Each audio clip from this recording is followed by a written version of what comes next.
आसमान की ऊंचाइयों को छू रही हैं। परंतु हमारे समाज में कुछ ऐसे इलाके हैं जहां आज भी लड़कियों के साथ भेदभाव किया जाता है। आज हमारे समाज में लड़कियां अपने दम पर इंजीनियर, डॉक्टर, आईएएस ऑफिसर जैसे महत्वपूर्ण पेशों पर अपना नाम रोशन कर रही हैं।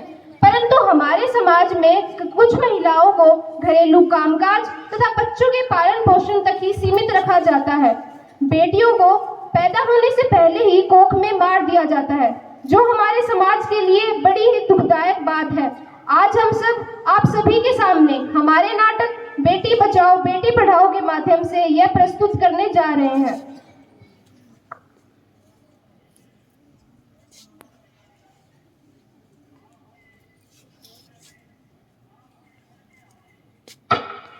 हेलो, गायनोकोलॉजिस्ट डॉक्टर सिन्हा बोल रही हैं।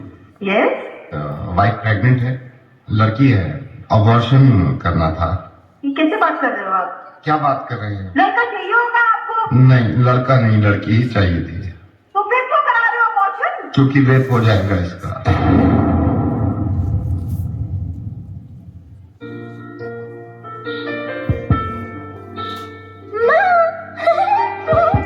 मुझे आपकी आवाज बहुत पसंद है।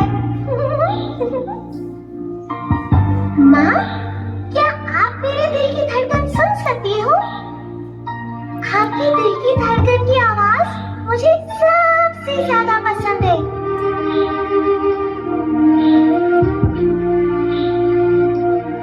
माँ, अब मेरे हाथ बन चुके हैं। मैं तुम्हें छूना चाहती हूँ। माँ, तुम्हें पता है मैं एक लड़की हूँ। माँ, ये अबॉर्शन क्या होता है? माँ, अभी तो भगवान ने मेरे हाथों पे किस्मत की लकीरें भी नहीं बनाई, और उनसे पहले ही आप सबने मेरी तकदीर का फैसला सुना दिया। माँ, मुझे जी लेने दो। अपनी कसम, मैं आपको कभी तंग नहीं करूंगी। माँ, मेरी स्कूल फीस की चिंता मत करना। मैं भैया की किताबों से अपने आप ही पढ़ लिख जाऊंगी। और हाँ, पापा से कहना मेरे दहेज की चिंता ना करे। मैं आपके साथ रहकर आपके बुढ़ापे का सहारा बनूंगी। अगर फिर भी आपको लगता है कि मैं आप पर बोझ बनूंगी, मैं ही भगवान जी से कह दूंगी कि मेरी माँ मेरा मरा मुंह देखे।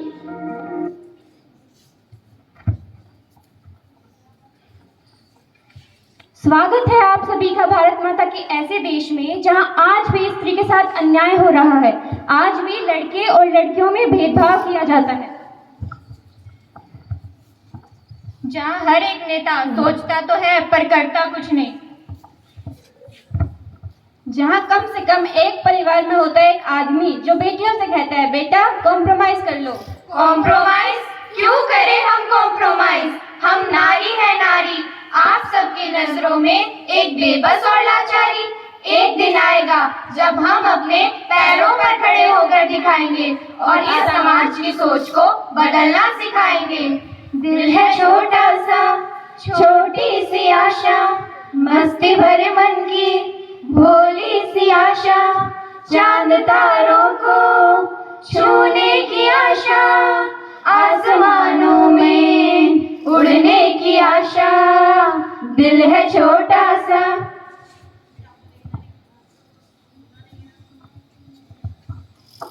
अरे इस लड़की ने तो मुझे परेशान करके रख दिया है, और तो और इसकी शादी में मुझे बहुत सारा दहेज भी देना पड़ेगा। इससे अच्छा है मैं इसे गड्ढे में धक्का मारकर इससे छुटकारा पा लेता हूँ। अरे अरे, एक बच्ची गड्ढे में गिर गई, शुक्र है बच गई। अरे ये लड़की गड्ढे में कैसे गिर गई? अरे बच्ची खेल रही थी और खेलते खेलते गड्ढे में गिर गई। अरे अरे, ये बुढ़ा झूठ बोल रहा है, इसने इसे गड्ढे में ढकेला है। अरे हम क्यों झूठ बोलेंगे? चलो बेटा घर चलो। मम्मी मम्मी, मुझे मोबाइल चाहिए। ठीक है बेटा, ले लो बेटा ले लो। मम्मी मम्मी मुझे भी मोबाइल चाहिए। मोबाइल क्यों चाहिए मोबाइल। पापा पापा, मुझे बाइक चाहिए। ठीक है बेटा, ले लो बेटा, ले लो। पापा पापा, मुझे भी स्कूटी चाहिए। स्कूटी? तुझे क्यों चाहिए स्कूटी?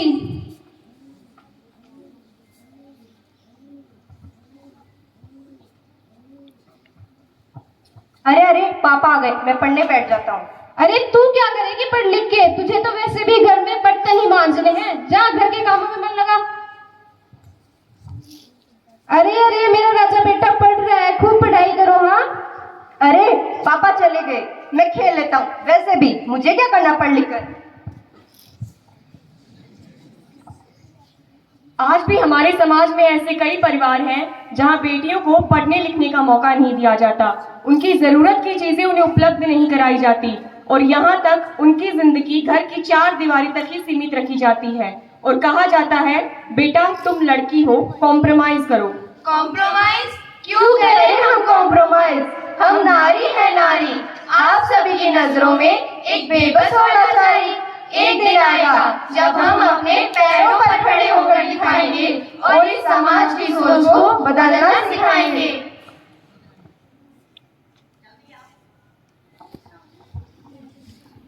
अरे बेटा, पिलानी में एक राकेश एकेडमी नाम की बड़ी अच्छी संस्था है, वहां जाकर अपनी नौकरी के बारे में पता कर लो। ठीक है पापा।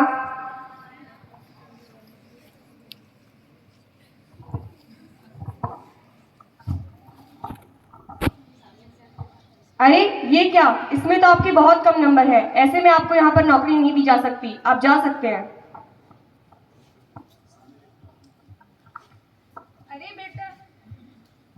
अरे बेटा नौकरी मिल गई। बेटा नौकरी मिल गई। बेटा नौकरी मिल गई क्या? हाँ पापा, अगले महीने बुलाया है। ठीक है। पापा पापा, मैं बहुत खुश हूँ, मैं सीए बन गई। अरे तो इसमें कौन सी बड़ी बात है? मैं खुश हूँ क्योंकि मेरा बेटा नौकरी लगा है, इसी से तो मेरा वंश आगे बढ़ेगा। तुझे तो वैसे भी ससुराल ही जाना है, जा घर के कामों में मन लगा।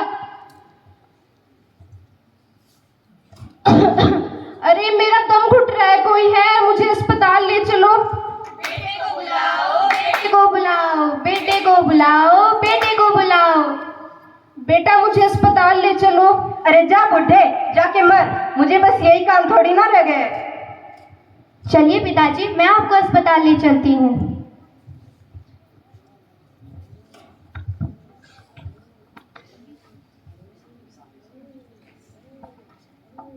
हाँ, अब जाके सांस आई मेरे को। आप बहुत खुशनसीब हैं जो आपको ऐसी बेटी मिली। इसने सही समय पर आपको अस्पताल पहुंचाया। अगर 1 मिनट में देर हो जाती तो आपकी जान जा सकती थी। मैं अब बहुत पछता रहा हूँ, मैंने मेरी बेटी के साथ बुरा व्यवहार किया। बेटियां ही बुरे वक्त में काम आती हैं।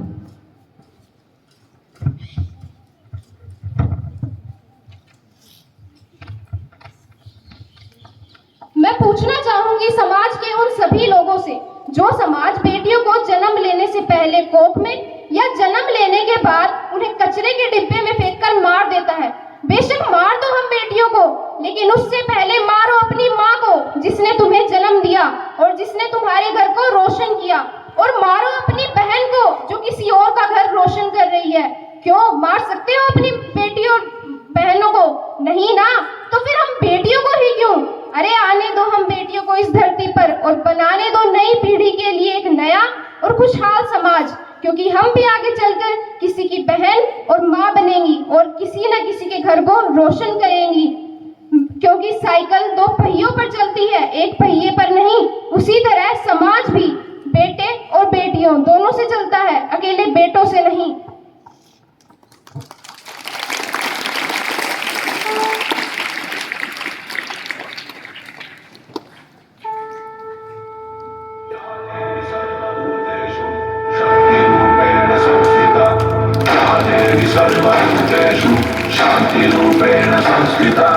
आज से अब से आन मेरी मैं तुमको ना छूने दूंगी। जान को चाहे चलने कर दो, मान को ना छूने दूंगी।